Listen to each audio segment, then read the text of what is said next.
mengenal sejauh mana, mengenal sosok baginda Nabi keteladan ini seperti apa yang ingin dibagikan kepada ibu-ibu sekalian di sini. Sekaligus juga ini adalah pesan dari Dr. Ica kepada kita semua, ya. Ini kaitannya dengan momen Maulid Nabi. Silakan Bu Dokter. Iya, makasih Umi. Jadi Ica dulu tuh heran gitu ya, kenapa umat Islam tuh begitu menjunjung tinggi Nabi Muhammad gitu ya.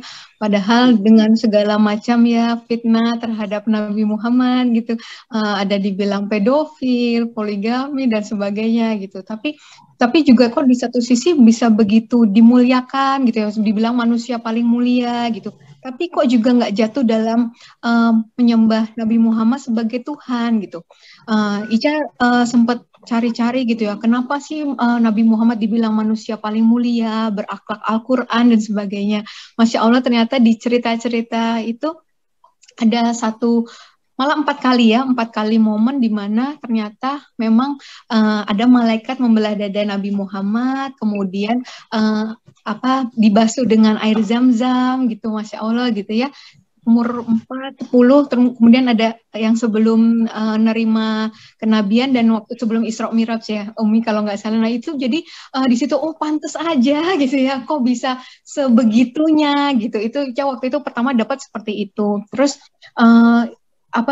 itu tuh berpikir juga ya, kok Nabi Muhammad bisa segitu rendah hatinya ya. Beliau kan kayak miskin gitu ya, sampai masa nahan lapar tuh pakai digantung batu gitu kan ya, Umi perutnya gitu ya. Saya bilang kok masa miskin sih, kan waktu ngelamar Bunda Khadijah aja kan pakai 20 unta gitu, kalau dihitung anggap 30 juta, udah mau 1M 600 juta gitu ya, zaman dulu ya, tadi lebih dari 1400 tahun yang lalu gitu, berarti kan orang kaya gitu. Tapi kok Masya Allah gitu, sampai rela hartanya itu semua dipakai di jalan Allah buat Islam itu. Makin terpersonanya lagi juga ada hadisnya ya, Umi, dibilang setiap nabi kan sudah dikabulkan doanya, tapi Masya Allah Rasulullah justru menyimpan doanya itu untuk kita umatnya di akhirat nanti gitu, di saat mungkin ya nggak ada hal lain yang kita mengemis-ngemis selain minta syafaat gitu ya, di hari itu nggak ada yang lebih penting dari syafaat tersebut gitu. Dan Masya Allah gitu, kan bisa aja gitu ya, biar kelihatan hebat, biar kelihatan keren kan, ada yang mujizatnya gitu ya. Mungkin kalau sekarang kesannya kayak seolah-olah cuma mujizatnya cuma Al-Quran, tapi justru itulah gitu, tanpa ada kelahiran Nabi Muhammad saya rasa mungkin Al-Quran nggak akan diturunkan gitu. Dan tanpa kelahiran Muhammad kita nggak punya contoh gimana caranya sih bisa berakhlak Al-Quran, bisa mengamalkan Al-Quran gitu.